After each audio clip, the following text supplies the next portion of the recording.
Hey Polk Nation, Gustavo Tolentino here. I'm a plumbing apprentice here at Polk Mechanical, and I'm currently working at the Whiting Turner Walmart job in Lancaster, Texas.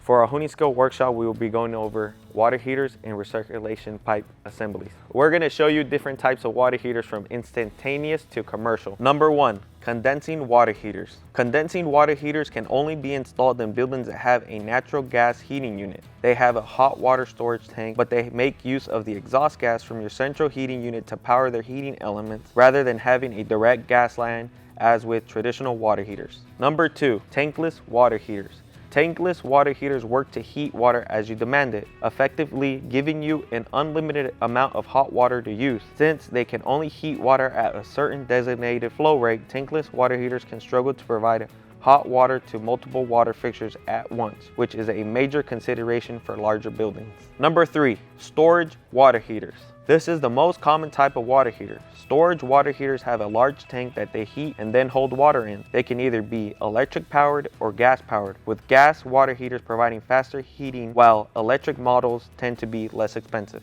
So if you want to learn more, come join us at our honing skills workshop on February 18th from 8 a.m. to noon.